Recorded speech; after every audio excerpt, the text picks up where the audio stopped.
કાલ જે પેલું સ્થાન સદિશની વાત કરી એના પરથી એક ઉદાહરણ લઈ લઉં કે કઈ રીતે સદિશ શોધાય અને પછી આગળ જઈએ. ધારો કે બિંદુ એ છે 2 3 5. ધારો કે બિંદુ 2 મેં તમને કહી દીધું -2 1 અને ધારો કે 9. તમારે સદિશ એ બી શોધવો હોય કઈ રીતે શોધાય? એ બી એટલે જુઓ આ એ આ બી, મારે સદિશ એ બી શોધવું છે. તો કાલે મેં વાત કરી હતી હંમેશા અંતિમ બિંદુ માઇનસ પ્રારંભિક બિંદુ. યસ, તો અહીંયા અંતિમ શું છે? અંતિમ બિંદુ બી માઇનસ પ્રારંભિક, બરાબર, આને કહેવાય એ. તમારે બહુ લોડ નહીં લેવાનો. એ બી હોય ને તો બી માઇનસ એ, બી એ હોય તો એ માઇનસ, પાછળમાંથી આગળનું બાદ કરી દેવાનું. આના કહેવાય પૂછ, આના કહેવાય શીર્ષ, બરાબર, ફિઝિક્સમાં આવું ભણ્યા છીએ. હેડ, ટેલ અને એની દિશા કહેવાય આ. તો અંતિમ બિંદુ એટલે બીના યામમાંથી એના યામ બાદ કરી દેવાના, સિમ્પલ. તો બાદબાકી કરો સાદી એવી, -2 -2 1 -3 અને ઝેડ ઘટકો 5 -9 -5 શું થઈ જશે? -4 -2 અને 4. આ સદિશ આવી ગયો એ બી. એને તમારે આઈ જે કે એના ફોર્મમાં લખવું હોય તો એને આ રીતે લખી શકાય કે -4 વખત આઈ કેરેટ, -2 વખત જે કેરેટ અને 4 વખત કે કેરેટ. સમજાઈ ગઈ વાત? આ કઈ રીતે શોધ્યું મેં? બરાબર. એક આ એ બી થઈ ગયું. હવે બી એની વાત કરો. બી એટલે શું થશે? એ માઇનસ બી, બરાબર ને? પાછળમાંથી આગળનું બાદ કરવાનું, બહુ લોડ મગજને દુઃખ નહીં આપવાનું બહુ. એ એટલે 2 3 5 અને આઈજેકેમાં બહુ ના પડતા, કેમ કે એમાં કન્ફ્યુઝ થઈ જશે. એટલે હંમેશા આ રીતે કાર્ટેશિયનમાં રહેજો. છેલ્લે આઈજેકેમાં ફેરવી દેવાય જેવું મેં ફેર્યું, બરાબર, પણ ભૂલ આમાં ક્યાંય પડશે નહીં. તો 2 -2 થઈ જશે, 3 -1 થશે અને 5 -9 થશે. થઈ ગયું શું? 4 2 -4. એટલે આના આ રીતે લખવું હોય તો લખાય, જરૂર નથી પણ લખવું હોય તો બતાવી શકાય કે આ રીતે આને લખાય. તો આ થઈ ગયું તમારું બી. આટલા સુધી કઈ તકલીફ? સમજાઈ ગયું બધાને? હવે મને આ બધું મેં એટલે કીધું, મારી કોન્સેપ્ટ સમજાવતો તમને. એ સમીકરણ 1 અને સમીકરણ 2 જુઓ. એ બીમાંથી બીએમાં, એ બી અને બીએમાં ફરક શું છે? કોણ કહેશે? એ બી અને બીએમાં શું ફરક છે? મેં એ બી અને બીએ લખવું તો એવું તો શું છે બંને વચ્ચે? બરાબર માટે એવું શું કરવું પડશે? ખાલી નિશાની અલગ છે, ઘટકો એને જ છે. મતલબ એક્સ ઘટક 4 જ છે, વાય ઘટક 2 જ છે, પેલા 4 છે. પણ જે પેલો -4 હતો ને એ +4 થઈ ગયો, જે -2 હતો એ +2 થઈ ગયો. આનો અર્થ એવું થયો કે મારે એ બી ને લખવું હોય તો માઇનસ વખત બી એ લખાય. સમજાઈ ગઈ વાત? હું બીએ માંથી માઇનસ કોમન લઈ લઉં તો મને એ બી મળી જશે. તો ખરેખર આ શું બતાવે છે? તો આ એવું બતાવે છે કે તમારો એ બી અને સદિશ બી એ કેવી દિશાના સદિશ છે? વિરુદ્ધ દિશાના સદિશ છે. એ શું છે હું સમજાવું છું થોડી જ વારમાં, પણ આના પરથી મને કહ્યું કે વિરુદ્ધ દિશાના સદિશ કહેવાય. વિરુદ્ધ દિશાના સદિશ શું છે? વિરુદ્ધ દિશાના એટલે એ બી આમ જતો હશે ને, તો બી એ કેમ જશે? આમ. સમજાઈ ગઈ વાત? એકબીજાની વિરુદ્ધ દિશામાં હશે. જેમ મેં હમણાં ગઈકાલે ઉદાહરણમાં વાત કરી હતી, તમારું અંબિકા હોય, મહેસાણા આ સાઈડ હોય, અમદાવાદ આ સાઈડ હોય, તો અમદાવાદથી મહેસાણા આમ જતા હોય તો પેલી દિશા વિરુદ્ધ થઈ જાય. એટલે જો તમે દિશા બદલાઈ ગઈ તો આખી કહાની બદલાઈ જાય સદિશ. એટલે સૌથી વધારે ઇમ્પોર્ટન્ટ છે દિશા. તો મારે સમજાવું તો અહીંયા કે કઈ રીતે શોધાય એ બી બી એ અને દિશા. હવે એનું શાંતિથી પરફેક્ટલી એને સમજીએ. તો સદિશોના પ્રકાર, એનું નામ એ રીતે છે, સદિશોના પ્રકાર. કયા કયા પ્રકારના સદિશો હોય? સૌથી પહેલું આપણે એકમ સદિશ તો ભણી ગયા છીએ. એકમ સદિશ એટલે જે સદિશનું માન શું હોય? એકમ સદિશ. આને બહુ ડીપમાં હું લખતો નહીં, કથા નહીં કરતો. એકમ સદિશ એટલે માન શું હોય? 1 હોય અને એને દર્શાવે કઈ રીતે? સદિશને નામ માન વડે ભાગી દેવાનું. તો આટલું તમે લખ્યું એટલે તમને અંદાજ આવી ગયો કે શું કહેવા માંગે. નંબર 2, એકમ સદિશ આવી ગયો. પછી આપણો સ્થાન સદિશ તો ખબર છે. હવે હું લઉં છું સુરેખ સદિશો. હવે સમજો, સુરેખ સદિશોમાં 2 ભાગ છે. કયા કયા ભાગ છે એ આપણે સમજીએ.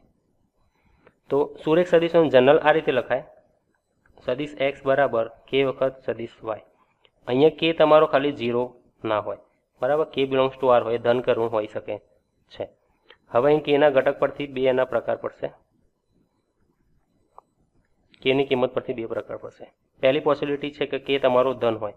જો k તમારો ધન હોય તો સદિશ x બરાબર k વખત સદિશ y, બરાબર, આ ધન છે, તો એ વખતે સદિશ x એ k વખત y હશે. એક્ઝામ્પલ તરીકે જોવું હોય, પહેલાને કંઈ સમજાવી દઉં કે આને શું કહેવાય. જો કે તમારો ધન હોય તો એવા દિશાને કહેવાય સમદિશ સદિશ. સમદિશ સદીશો. સમદિશ એટલે એક જ દિશાના સદીશો. ગ્રાફિકલી એક સદીશ, બંને સદીશ એક જ દિશામાં હોય.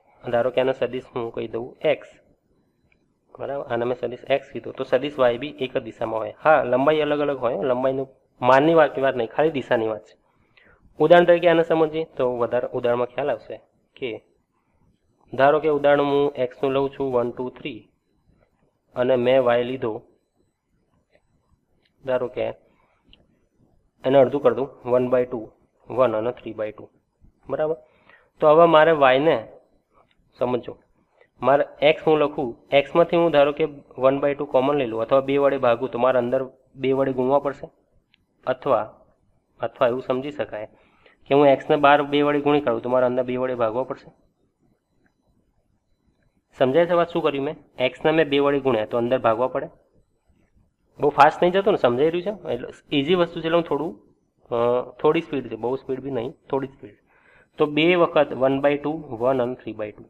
હવે જે 1/2, 1 અને 3/2 છે એને તો લખાઈશું સદીશ વાય. જો 1/2, 1 અને 3/2 સદીશ વાય જ છે. તો અહીં મારો જે કે આવ્યો એ કેવું છે? 2 ધન.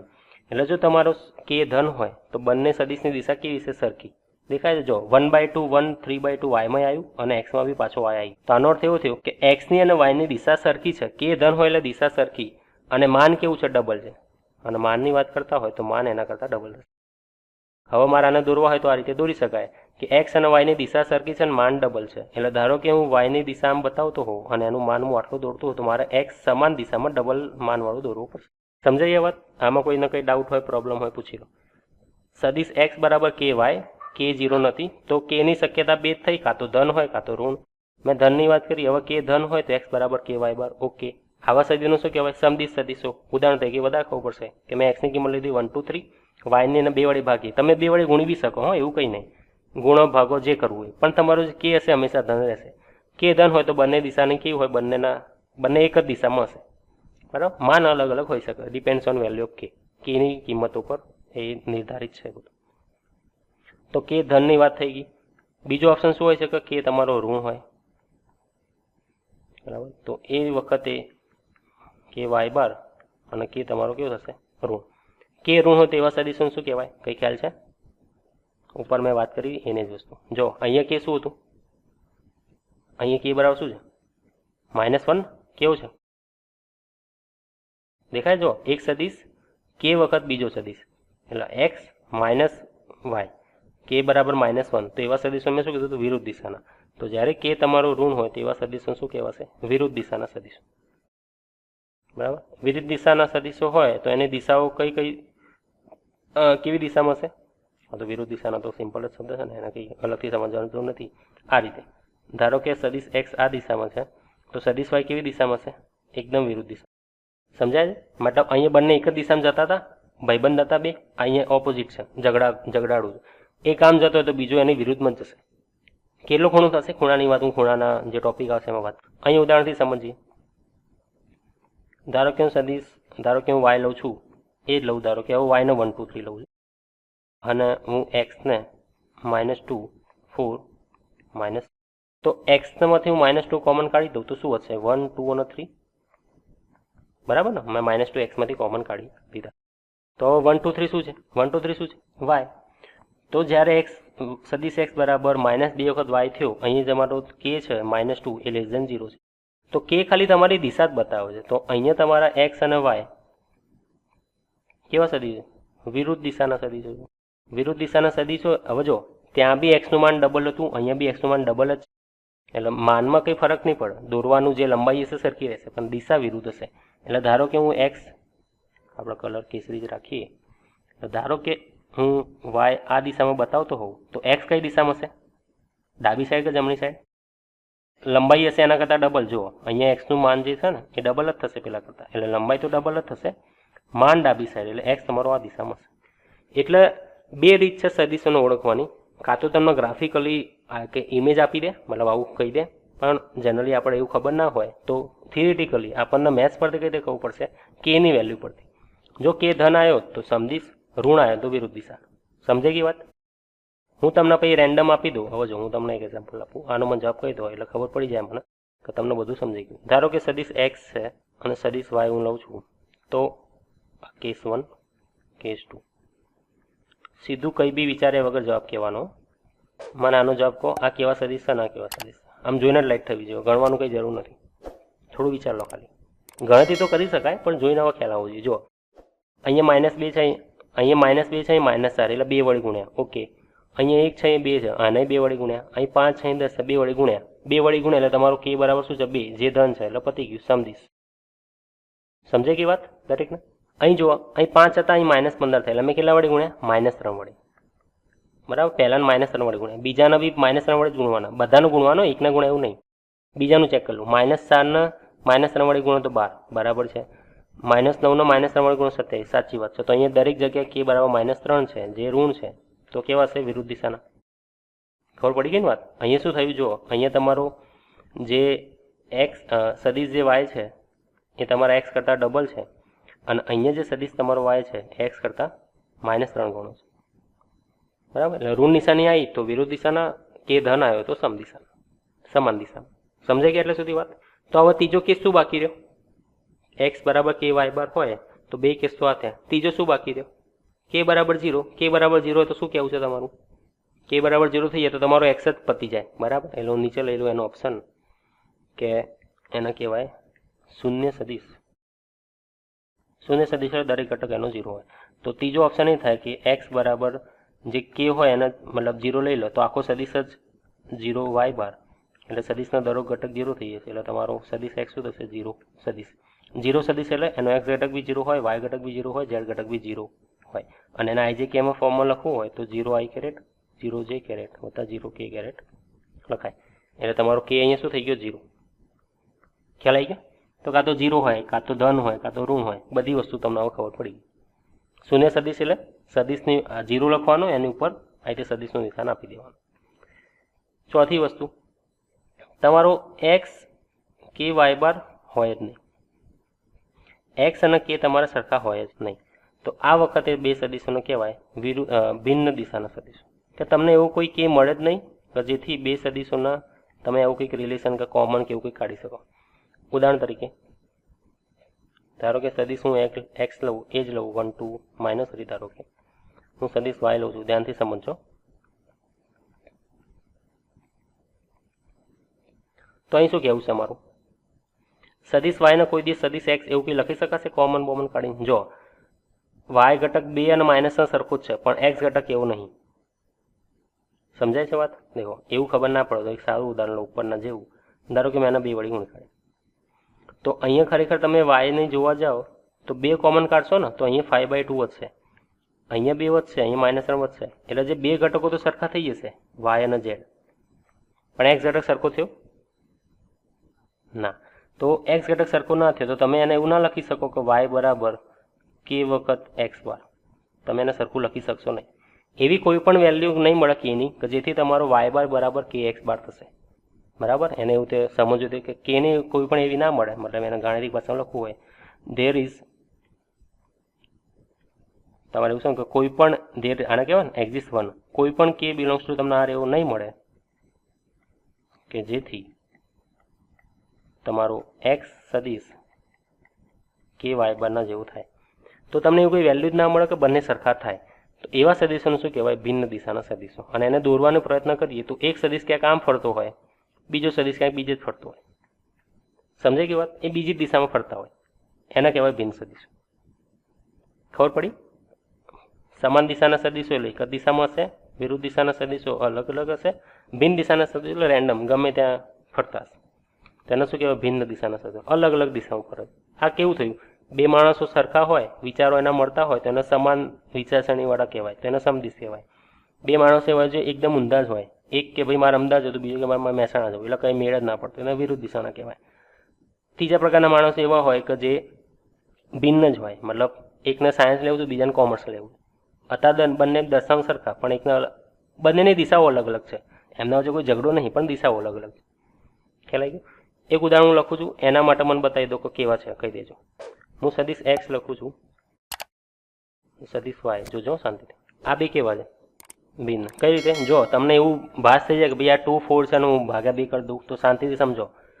આ 2 હતા, અહીંયા 1 છે, 2 વડે ભાગ્યા, ઓકે, નો પ્રોબ્લેમ. બીજા ઘટકના 2 વડે ભાગો, 4માંથી 2, નો પ્રોબ્લેમ. પણ ત્રીજા ઘટકના 2 વડે ભાગશો તો ખરેખર આવવું જોઈએ -3, 3 નહીં. તો તમે સદિશ એક્સમાંથી તમે 2 કોમન કાઢશો ને તો છેલ્લે -3 વધશે. પણ -3નો જે અહીંયા ઝેડ ઘટક જે 3 છે, અહીંયા -3 છે. એટલે આને તમે એવું ના લખી શકાય કે સદિશ એક્સ બરાબર કે વખત વાય, એવું લખી શકાય અહીંયા? ના. એટલે થઈ ગયું અલગ અલગ સદિશો. એટલે કેવા સદિશો છે? ભિન્ન સદિશો. આ બહુ અગત્યનો ટોપિક છે. આ જે વાત કરીને મેં એમસીક્યુમાં બી બહુ જ આવશે, અને આના બેઝ પર એમસીક્યુ બની શકે છે બહુ બધા, અને અહીંથી સવાલ જવાબ બી બનવા હોય તો બની શકે, અને દાખલામાં બી મૂકી શકાય ગમે ત્યારે, નવો દાખલો મૂકવો હોય ને તો હવે જોઈએ પેલી જે તમારી વ્યાખ્યાઓ ચોપડીમાં છે એનું થોડું સમજી લઈએ. વાંચો તો બી ખ્યાલ તો આવી જશે. તો જો શૂન્ય સદિશની વાત થઈ ગઈ, એકમ સદિશની વાત થઈ ગઈ. અચ્છા, સમઉદ્ભવ. એક તો શબ્દ એવો વાપરે છે ને તમને જોઈને બીક લાગી જાય. 1 2 3 અને 4 સમઉદ્ભવ સદિશો એક જ ઉદ્ગમમાંથી શરૂ થતા, એટલે નદીઓ જેવું. 2 નદીઓ એક હિમાલયમાંથી આવતી હોય એના જેવું. આપણે સાદી ભાષામાં સમજવું હોય તો એક બિંદુ લઈ લઉં ઓમાંથી એક સદિશ જાય છે પી આમ, અને બીજો સદિશ આમ ક્યાંક ફરે છે. તો બંનેનું જો ઉદ્ગમ સ્થાન છે, ઓરિજિન બંનેનું સરખું છે, તો આવા સદિશોને શું કહેવાય? સમઉદ્ભવ સદિશો.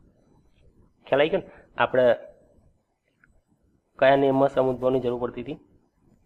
પેલું જે પેરેલગ્રામ લો હતો, આ સદિશ એ હોય, આ સદિશ બી હોય, તો સમઉદ્ભવ છે. તો આ બેને તમે આને લંબાઈ દો આમ, આને લંબાઈ દો આમ, તો આ જે બિંદુ મળશે આ સદિશ, એ બંનેનો કેવો હશે? પરિણામી સદિશ હશે આર, a + b. યાદ આવ્યું? તો આ સમઉદ્ભવ સદિશો એવા હતા. એટલે બંને સદિશો એક જ દિશામાંથી ઉદ્ભવ હોય.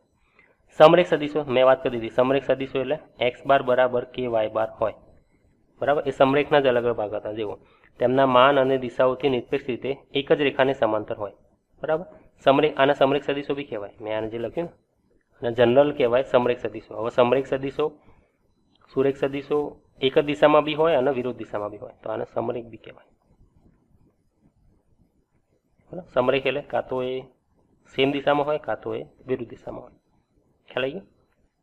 સમાન સદિશો. સમાન સદિશો એવા સદિશો જેનું દિશા અને માન બંને સરખું હોય, બરાબર? ધારો કે a બરાબર b, એટલે દરેક ઘટક બી સરખો હોય અને એનું માન બી સરખું હોય. સમજાય છે ને વાત? બાકી ખતરનાક વસ્તુ નહીં, સિમ્પલ જ છે બધી વસ્તુ. હા, સદિશનો ઋણ સદિશ, તો આ બી મેં વાત કરી દીધી શરૂઆતમાં, ઉદાહરણ ત્યાં જ શરૂ કર્યું હતું. b એને શું લખાય? -ab લખાય. એટલે a b આમ હોય તો b એટલે b થી શરૂ કરીને a સુધી આમ હોય, બરાબર? ઉદાહરણ મેં શરૂ કર્યું હતું ત્યાંથી જ, યાદ આવે છે? તો મેં a b બરાબર b ઉદાહરણ ત્યાંથી જ મેં શરૂ કર્યું હતું દાખલો, આજનું લેક્ચર, બરાબર? તો આને શું કહેવાય? વિરુદ્ધ દિશાના સદિશો, અથવા એકબીજાથી વિરુદ્ધ દિશાના સદિશો, ઋણ દિશાના સદિશો, જે કહેવું હોય. દાખલામાં 5 જોઈ લઈએ. નીચે આપેલા વિધાનો સત્ય છે કે અસત્ય? ચેક કરી લઈએ. સદિશ એ અને માઇનસ એ સમરેખ છે? સમરેખ તો છે, સમાન દિશાના નથી, બરાબર ને? હલો, સમરેખ એટલે એક લાઈનમાં આવે છે? હા, એક લાઈનમાં આવે છે. 2 સમરેખ સદિશો હંમેશા સમાન માનવાળા સદિશો હોય. 2 સમરેખ સદિશો, સમરેખ એટલે એક જ દિશા કાં તો વિરુદ્ધ દિશાના હોય. સમાન માનવાળા હોય એવું જરૂરી છે? ના. આપણે ઉદાહરણમાં જોયું, જુઓ, k બરાબર 2 બી હોઈ શકે છે, 3 બી હોઈ શકે છે, ગમે તે હોય, બરાબર ને? આ સમરેખ જ કહેવાય, ખાલી માન અલગ છે, બરાબર? દિશા કાં તો સમાન હશે કાં તો વિરુદ્ધ હશે. એટલે 2 સમરેખ સદિશો હંમેશા સમાનવાળા સદિશો હોય છે? તો જવાબ થશે ના, એટલે અસત્ય. સમાન માનવાળા 2 સદિશો સમરેખ હોય છે, સાચી વાત છે?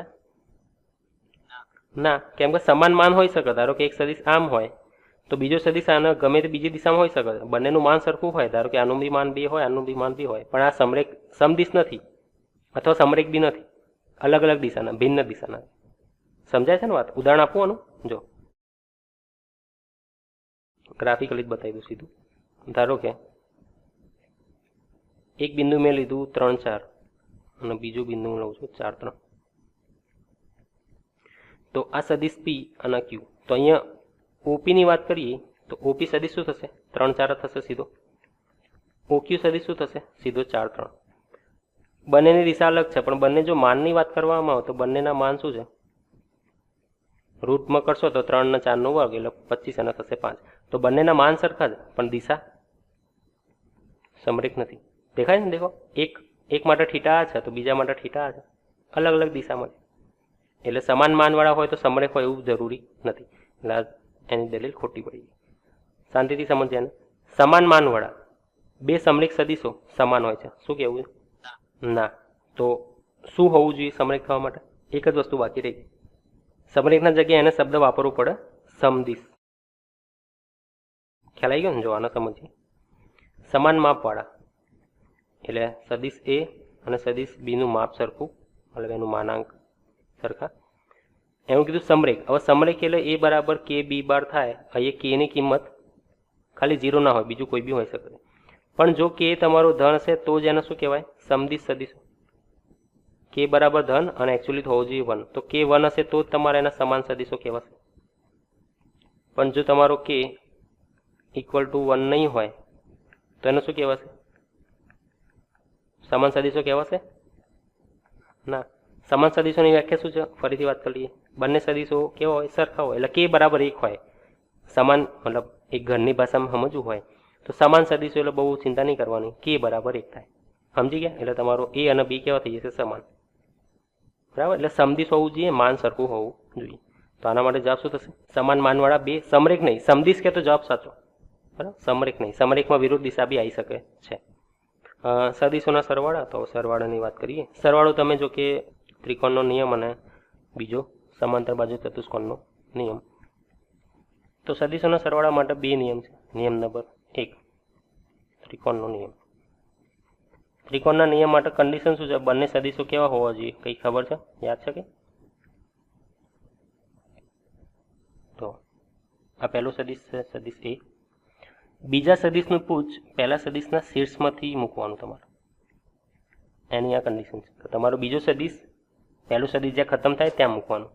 તો જો આવું હોય તો આ બેનો પરિણામી સદિશ પહેલા સદિશના શીર્ષ મતલબ પૂછ પરથી બીજા સદિશનું જે હેડ હોય ત્યાં સુધી જે તમે સદિશ દોરો, આના એને કહેવાય પરિણામી સદિશ આર. તો પરિણામી સદિશ આર સદિશ એ વત્તા સદિશ બી થાય. અને ત્રિકોણનો નિયમ આવું કહે છે કે તમારે આ એ, ધારો કે કીધું બી, અને સી હોય તો એસી એટલે સદિશ આર, આ તમારો પરિણામી સદિશ થાય, સદિશ એ વત્તા સદિશ બી. ખબર છે ને? આવી આને કહેવાય કયો નિયમ? ત્રિકોણનો નિયમ. સરવાળા માટે ત્રિકોણનો નિયમ. સમજાય છે વાત? કઈ ડાઉટ આમાં? બરાબર. પહેલો સદિશ જ્યાં પતે બીજો સદિશ ત્યાં જ મૂકી દેવાનો. ધારો કે એક વર્તુળ આપ્યું, એના અંદર ત્રિકોણ આપી દીધું. સમજો ભૂમિતિ અને સદિશ કઈ રીતે મેચ થાય. આને લોકો કહી દીધું એબીસી, અને એ લોકોએ એક રિલેશન આપી દીધું આવું કે પ્રૂવ કરો. ધારો કે આનું સેન્ટર શું છે? ઓએ ને કે વખત, એક આમ તો જરૂરી છે પણ કે વખત ઓબી અને એમ વખત ઓસી સાબિત કરો. કે અને એમની વેલ્યુ શોધો. એટલે તમારા જે ઓબી ઓએ છે ને, ઓએ એનો ઓબી અને ઓસીના ફોર્મમાં લાવવાનું. હવે જો સમજો કઈ રીતે આવશે આ ત્રિકોણનો નિયમ, ત્યાં કઈ રીતે એપ્લાય થાય. આપણે ઓએ એનો મને એબી બીસી અને એસી ખબર છે, બરાબર. ઓએ ને મારે ઓબી અને ઓસીના ફોર્મમાં લાવવું. તો જો ખાલી હું આ ત્રિકોણ લઈ લઉં ઓ એ બી, સમજો, ખાલી ઉદાહરણ બતાવું છું. ત્રિકોણના નિયમનો ઉપયોગ કરી રીતે થાય. હવે એકચ્યુઅલમાં સદિશો છે નહીં, પણ આપણે સદિશો અહીં બનાવવાના. તો મેં સદિશો પહેલો બનાવ્યો ઓએ, તો ઓએ સદિશ આમ, બીજો ઓબી, ઓબી સદિશ આમ થશે, અને ઓસી, હાલ આપણે જો ઓસીનો કોઈ ડેટા નહીં, એબીનો ડેટા છે, આ થઈ ગયું એબી. આ ત્રિકોણ માટે સદિશમાં ત્રિકોણનો નિયમ લગાવવો હોય તો આના એવું લખી શકાય. જો પહેલો સદિશ ઓએ, એ જ્યાં પત્યો ત્યાં બીજો સદિશ આવ્યો કયો? એબી. તો ઓએ વત્તા એબી એને કહી શકાય ઓબી. દેખો આ પહેલો સદિશ, એના પર મેં બીજો સદિશ મૂક્યો, તો પરિણામી સદિશ કયો થાય? ઓબી થાય. આમ સમજ્યા ને? સમજાઈ રહી છે વાત શું કહું છું? ત્રિકોણનો નિયમ ખરેખર જોઈને તો એવું લાગશે એટલે આમાં તો શું યાર નવું છે, પણ ખરેખર જ્યારે એપ્લિકેશનમાં જશે ત્યારે તમારે બનાવવું પડશે. બીજું ત્રિકોણ લઈ લઉં, ધારો કે આ ત્રિકોણ લઈ લઉં. હવે મને આ ત્રિકોણમાં એવી જરૂર છે કે મારો ઓસીની જરૂર નથી, મારે એવા સદિશની જરૂર છે, ધારો કે એઓની અને આની, મારે આ ત્રણ સદિશોની જરૂર. તો અહીંયા હું હવે અહીંયા ત્રિકોણનો નિયમ લગાવવો હોય તો દેખો પહેલો સદિશ મેં લીધું એસી, એસી પર મેં ચડાયો સીઓ. દેખો સદિશ એક, ત્યાંથી મેં શરૂ કર્યું સીઓ, તો એનો પરિણામી સદિશનો જવાબ શું થશે? એઓ. અહીં ઓએ ના લખાય, નકર વિરુદ્ધ દિશા થઈ જાય. બહુ ધ્યાન રાખવાની વસ્તુ, બરાબર. એટલે એક સદિશ આમ હોય, બીજો આમ હોય, તો ત્રીજો પરિણામી એનો આ થશે. સમજાય છે વાત? બીજો નિયમ એવો છે સમાંતર બાજુ ચતુષ્કોણનો નિયમ. સમાંતર બાજુ ચતુષ્કોણનો નિયમ કેવો હતો? તો એમાં એક સદિશ લઉં, એમાં ફેસિલિટી એ છે કે તમે બંને સદીશો એક જ બિંદુમાંથી પસાર થતા હોય, ઉદ્ગમ હોય, તો એનું તમે પરિણામી સદીશ શોધી શકો. ધારો કે સદીશ એ છે, સદીશ બી છે, બંને કોમન પોઈન્ટ ધારો કે ઓ થી શરૂ થાય છે, બરાબર. મારે આનો પરિણામી સદીશ શોધવો, તેના માટે શું કરવાનું હોય? આ જે પહેલો સદીશ હતો સદીશ એ, એને ફૂટપટ્ટીથી એને સમાંતર લાઈન આ બિંદુમાંથી દોરવાની. જે બીજું સદીશ છે ઓબી, એને સમાંતર લાઈન આ બિંદુમાંથી દોરવાની. આ બંને લાઈન જે બિંદુએ ટચ થાય એને નવું નામ આપી દો, કંઈ બી, જે બી નામ આપવું હોય, બરાબર. એને આ બે સદીશોનો પરિણામી સદીશ કહેવાય. એટલે આ જે સદીશ થશે ઓ, જે બી નામ આપવું હોય એના, ધારો કે કહી દઉં પી. તો એકચ્યુઅલી આ બી છે તો આ બી જ છે, સમજવું હોય તો, બરાબર. એટલે મેં શું કર્યું, ખરેખર બીને અહીંથી અહીં ટ્રાન્સફર કર્યો. પછી ત્રિકોણના નિયમથી ઓ એ, ધારો કે કહી દઉં એ, તો ઓ એ વત્તા એપી બરાબર શું કહેવાય? ઓ પી. તો મારા આના રીતે લખી શકાય કે ઓ એ વત્તા એપી બરાબર શું થશે? ઓપી. ત્રિકોણના નિયમથી સમજાયું? ત્રિકોણનો નિયમ તો આવો જ હતો ને. ધારો કે આ ત્રિકોણ તું સમજી લઉં તો ઓ એ વત્તા એપી બરાબર ઓ પી. કંઈ તકલીફ આવે? તો સમાંતર બાજુ ચતુષ્કોણમાંથી હું પહેલાં ત્રિકોણમાં ગયો, મેં શું કર્યું? આ બીને અહીંયા ટ્રાન્સફર કર્યું, અહીંયા મેં ત્રિકોણનો નિયમ લગાવી દીધો, તો મારી જે જવાબ આવી ગયો જો ઓ એ એટલે જે સદીશ એ હતો એ, એપી એટલે જે સદીશ બી હતો એ, અને ઓપી એટલે સદીશનું માન થઈ ગયું પરિણામી સદીશ આર. તો બંને કેસમાં જવાબ એ જ થશે, પરિણામી સદીશ એ વત્તા બી જ થશે. પણ સમાંતર બાજુ ચતુષ્કોણનો નિયમમાં તમને ફેસિલિટી એ મળી, જો ફેસિલિટી એ મળી કે તમારે સમ ઉદ્ભવ, જે પેલો શબ્દ હતો સમ ઉદ્ભવ સદીશો માટે, સમ ઉદ્ભવ સદીશોનું પરિણામી તમારે સદીશો શોધવું હોય, સદીશોનું પરિણામી સદીશ, તો એના માટે તમારો સમાંતર બાજુ ચતુષ્કોણનો નિયમ ઉપયોગી થશે. આ બધાની જરૂર પડશે તમે જે ડબલ એક્ઝામ આપશો ને ત્યારે મેં તમને હમણાં થોડી વાર આગળ સમજાવ્યું ને, એ બધી જરૂર પડશે. ત્યાં એપ્લિકેશન બેઝ સવાલો આવશે. આપણા 12માં કદાચ એવું બને કે આની જરૂર જ ના પડે ક્યાંય, અને જરૂર પડે તો હું એ રીતે દાખલો ગણું કે તમારે ટેન્શન લેવાની જરૂર જ ના પડે. પણ એ વખતે કદાચ એવું બને કે એપ્લિકેશન બેઝ દાખલો આવ્યો, ભૂમિતિ અને સદીશ ભેગું કરીને પૂછ્યું, તો ત્યાં આગળ તમારે મગજ ચલાવવું પડશે. સદીશ એ માઇનસ સદીશ બી એ કઈ રીતે શોધાય? આ રીતે સદીશ એ એમના એમ, સદીશ બી મેં આવું કીધું હતું એને. હવે સદીશ બી આ દિશામાં હોય તો માઇનસ બી કઈ દિશામાં હોય? વિરુદ્ધ દિશામાં હોય ને, બરાબર. સમાન મૂલ્યનો પણ વિરુદ્ધ દિશામાં, તો આ થઈ ગયું માઇનસ બી. હવે મારે સદીશ આ એ છે, આ સદીશ માઇનસ બી છે, આ બેનો મારે પરિણામી સદીશ શોધવું હોય તો શું કરવું પડે?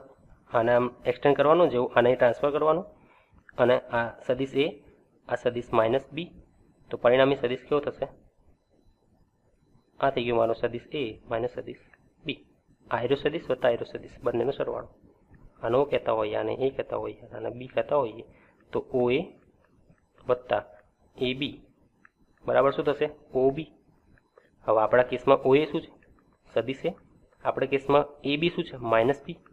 આપણા કેસમાં પરિણામી સદીશ એટલે ઓ બી. તો એ માઇનસ બી આ રીતે થશે. ઓ એ પ્લસ બી કઈ દિશામાં થતું હતું? આ દિશામાં, બરાબર. આને તમે એક્સટેન્ડ કરો તો એ પ્લસ બી ઉપર હતું, તો એ માઇનસ બી આ રીતે નીચે. શું કરવાનું? જે બીજો સદીશ છે એને મેં માઇનસ બી જોઈએ છે ને, તેને મેં ઋણ દિશામાં એને એક્સટેન્ડ કર્યો એટલે માઇનસ બી મળી ગયો. પછી સરવાળાનો નિયમ લગાવી. સમજાય કઈ વાત? તો આ ગ્રાફિકલી કરવું હોય તો આ રીતે બધું કામકાજ થાય, એમ સમજવાનું અહીંયા હતું. અને સાદી રીતે સમજવું હોય ગાણિતિક રીતે, તો ગાણિતિક રીતે કંઈ સમજવાની કંઈ જરૂર નહીં. હું સીધું એક્ઝામ્પલમાં તમને ખબર પડી જશે. ધારો કે સદીશ એ હું લઉં છું 1 2 3, સદીશ બી હું લઉં છું 3i કેરેટ -2j કેરેટ, અને ધારો કે 5k કેરેટ. તો સૌથી પહેલાં આ સદીશને તમારે આ સ્વરૂપમાં લખી દેવાનું. હવે હું તમને કહું કે સદીશ એ વત્તા સદીશ બી શોધો, પહેલો દાખલો. તો સદીશ એ લખો, બહુ ચિંતા કરવાની નહીં, વત્તા સદીશ બી લખી દો. જે સમાન એક્સ ઘટકોનો સરવાળો, વાય ઘટકોનો સરવાળો, ઝેડ ઘટકનો સરવાળો. તો અહીં શું થશે? તો 4, 2 - 2 એટલે 0 થઈ જશે, અને 3 માંથી 5 થશે. એટલે આ એ પ્લસ બીની વાત થઈ ગઈ. એ માઇનસ બી કશું નહીં, એ લખી દો, માઇનસ બી કરી દો. ફાઇનલી 1 - 3 -2, 2 - +2 4, અને 3 - 5, 3 માંથી 5 જાય તો -2. તો થઈ ગયું આ એ પ્લસ બી અને એ માઇનસ બી. આ રીતે સરવાળા બાદબાકી થાય, સિમ્પલ રીતે. એમાં કંઈ ખતરનાક વસ્તુ છે. અદિશ, અદિશ એટલે કહેવાય સંખ્યા સાથે ગુણાકાર. જેવું શ્રેણિકમાં કરતા હતા એના જેવું છે.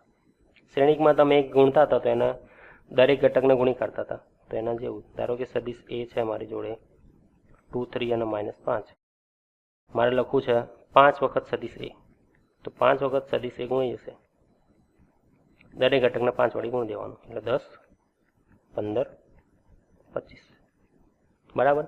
-5 વખતે એટલે દરેક ઘટકને -5 વડે ગુણી દેવાનું. મસ્તી કરી, બીજું કંઈ નહીં. ખ્યાલ આવી ગયો? હતું કંઈ નવું? આમાં કંઈ ધાર નથી મારી, મસ્તી કરી, મજાક થઈ ગઈ, બરાબર ને. હવે સમજવાનું એ છે કે આનું મૂલ્ય કઈથી આવે. જો મેં 5 બી બતાવી દીધું, હવે હું તમને 10 બતાવી દઉં. 10 વખત એ શું થશે? 10 વડે ગુણી કાઢો, એટલે મતલબ આને ડબલ કરી દો, એટલે થઈ જશે 20 30 અને -50. તો આનો અર્થ એવો થયો કે જ્યારે હું સદિશ એને દોરીશ, ખાલી જ્યારે સદિશ 5 વાળાને દોરીશ અને સદિશ 10 વાળાને દોરીશ, તો ખાલી લંબાઈનો ફરક પડશે, જે મેં ગઈકાલ બી વાત કરી હતી. ધારો કે સદિશ એ મેં આટલું હોય તો 5 વખત એટલે 5 ગણું કરવું પડશે, અને 10 એ એટલે એને 10 વડે ગુણવું પડશે, તો લંબાઈમાં ફરક આવશે, બરાબર. બીજું કંઈ આમાં ડાઉટ એવું કંઈ છે નહીં. -5 છે, આ થઈ ગયું એ. ધારો કે સદિશ એ આમ હોય તો 5 એ આમ થશે, -5 એટલે એની વિરુદ્ધ દિશામાં થશે, અને 10 એટલે એ જ દિશામાં જમીન નીચે થશે. તો આ થઈ ગયું તમારું 5 વખત એ, આ થઈ ગયું સદિશ એ, આ થઈ ગયું -5 વખત સદિશ એ, આ થઈ ગયું 10 વખત સદિશ એ. ખ્યાલ આવી ગયો? એટલે નંબર પ્રમાણે દિશા બદલાશે, મૂલ્યમાં વેલ્યુમાં કંઈ ફરક ના થાય, માનમાં ફરક નહીં થાય. તો એ રીતે આ લોકોએ અલગ અલગ ઉદાહરણ આપ્યા છે, તમે જોઈ શકો છો, બરાબર. અડધું કર્યું, ડબલ કર્યું, તો એ રીતે એનું મૂલ્ય બદલી, બરાબર. તો આ બધી વાત હતી સદિશોના માન કઈ રીતે શોધવાનું, સદિશોની દિશા, એની બધી.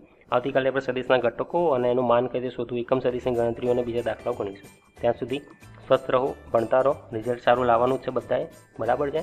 જય હિન્દ, જય ભારત.